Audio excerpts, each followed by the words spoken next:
Bakrid special recipe में आज आपके साथ मटन कौरमे की एक बहुत ही कमाल की और लाजवाब रेसिपी शेयर करूंगा।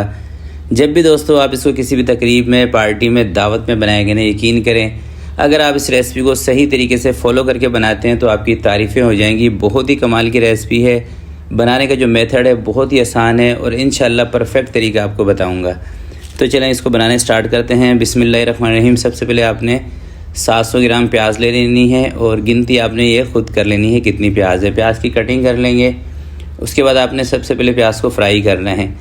देखिए, मैं अपनी काफ़ी सारी वीडियोस के अंदर आपको बता चुका हूँ कि अगर आप मज़ेदार कौरमा बनाना चाहते हैं ना, आप चाहते हैं कि आपका कौरमा मज़ेदार बने, तो उसके लिए आपको थोड़ी सी मेहनत ये करनी पड़ेगी कि प्याज आपने ख़ुद फ्राई करनी है। जो दोस्तों कराची स्टाइल का कौरमा है ना, ये दो चीज़ों के साथ सही बनता है, एक प्याज के साथ और दूसरा दही के साथ। तो दोनों चीज़ों पे आपने कोई कॉम्प्रोमाइज़ नहीं करना। तो प्याज के जब इस तरह का कलर आ जाएगा, आपने इसका चूल्हा बंद कर देना है और इसको निकाल देना है। कोशिश ये करनी है कि प्याज का कलर ना ज़्यादा तेज़ ना हो, क्योंकि दोस्तों प्याज का कलर बाहर आने के बाद भी तेज़ हो जाता है। अगर आप तेल के अंदर ही इसका कलर तेज़ कर देंगे तो बाहर आके ना प्याज ब्लैक पड़ जाती है। दूसरी बात यह है कि आप इसको थोड़ा अच्छी तरीके से निचोड़ लेना है। निचोड़ने से ना प्याज जल्दी क्रिस्पी हो जाती है। अच्छी तरीके से निचोड़ लेंगे, 5-7 मिनट इसको रखेंगे पंखे के नीचे तो प्याज क्रिस्पी हो जाएगी। उसके बाद अगर आपने दानेदार कौरमा बनाना है तो फिर आपने इसको कूटना है। किस तरीके से कूटना है, प्याज ठंडी हो जाए आपको बताता हूँ।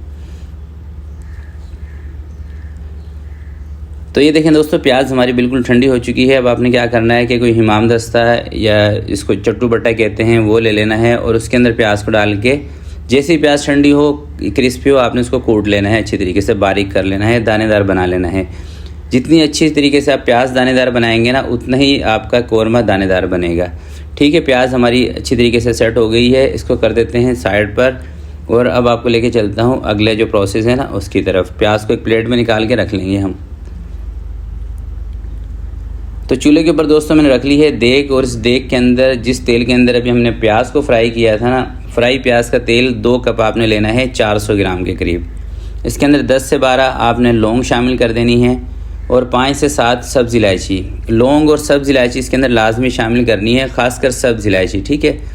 सफ़ेद ज़ीरा इसके अंदर 1 बड़ा चम्मच आपने शामिल करना है और 2 किलो मेरे पास से मटन का गोश्त। तो थोड़ा सा जब ज़ीरा और ये इलायची लौंग फ्राई हो जाएगी, उसके बाद आपने 2 किलो इसी तेल के अंदर गोश्त ऐड कर देना है। अच्छा, मैं बीफ कौरमे की आपको काफ़ी सारी वीडियोस बता चुका हूँ, रेसिपी देख चुका हूँ। उसका तरीका थोड़ा सा डिफरेंट है, तो इसका हमने थोड़ा सा डिफरेंट इसको क्यों बनाना है, वो इसलिए बनाना है क्योंकि दोस्तों बकरे की जो गोश्त होता है ना, इसके अंदर बहुत सारे ऐसे मेरे भाई हैं, मेरी बहनें हैं जिनको स्मेल आती है। तो इसको आपने क्या करना है कि इसको अदरक लहसुन के साथ गोश्त को अच्छी तरीके से फ्राई कर लेना है 5-7 मिनट। पहले इसको खड़े मसालों के साथ फ्राई कर लें, थोड़ा सा गोश्त फ्राई हो जाएगा, फिर इसके अंदर अदरक और लहसुन का पेस्ट आपने ऐड करना है और अदरक लहसुन का पेस्ट भी थोड़ा सा ज़्यादा इसमें ऐड करना है। तो थोड़ा सा गोश्त फ्राई हो जाए, फिर इसके अंदर अदरक और लहसुन का पेस्ट ऐड करते हैं और वो आपको भी दिखाते हैं। 1 से 2 तेज़ पत्ते भी शामिल करते हैं, इससे भी ना इसकी गोश्त की जो स्मेल होती है ना वो ख़त्म हो जाएगी।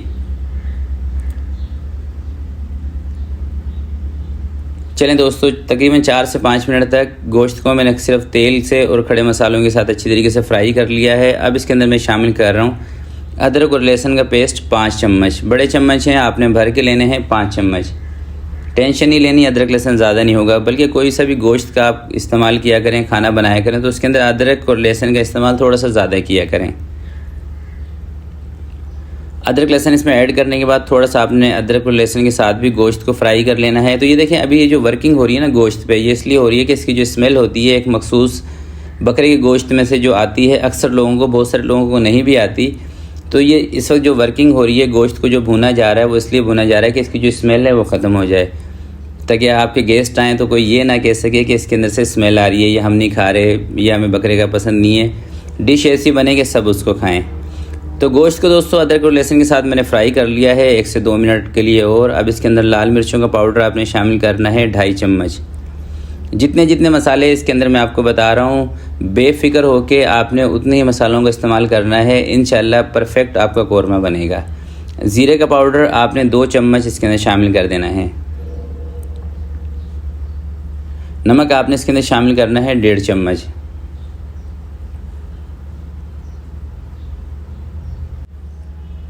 कुटे हुए धनिया का इस्तेमाल कर रहा हूँ। आप इसकी जगह पे धनिया पाउडर भी ले सकते हैं। तो मैं ले रहा हूँ 3.5 चम्मच। धनिया का इस्तेमाल थोड़ा सा ज़्यादा किया जाता है कौरमे के अंदर। अगर कुटे हुए धनिया का इस्तेमाल करेंगे ना तो इससे भी एक बेहतरीन सा दाना बनता है कौरमे के अंदर। हल्दी का पाउडर 1 बड़ा चम्मच आपने शामिल करना है। थोड़ा सा इसके अंदर पानी शामिल कर देना है और 2 से 3 मिनट के लिए इस मसाले को भूनना है आपने, जब तक कि इसके अंदर जो आपने पानी ऐड किया है ना वो पानी इसमें से ड्राई नहीं हो जाता, जब तक 2-3 मिनट के लिए भून लें। अच्छा, जो मैंने आपके साथ दूसरे कौरमे की बीफ कौरमे की रेसिपी शेयर की ना, उसके अंदर हमने गोश्त को बिल्कुल भी नहीं भूना था, ना अदरक लहसुन के साथ भूना था, ना मसाले भूने थे, सारी चीज़ें ऐसी डाल के चढ़ा दिया था।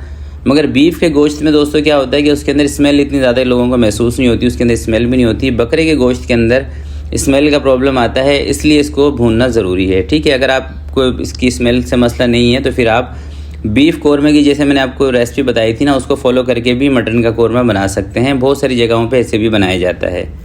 मसाला भूनने के बाद 1 किलो आपने इसके अंदर दही शामिल करनी है।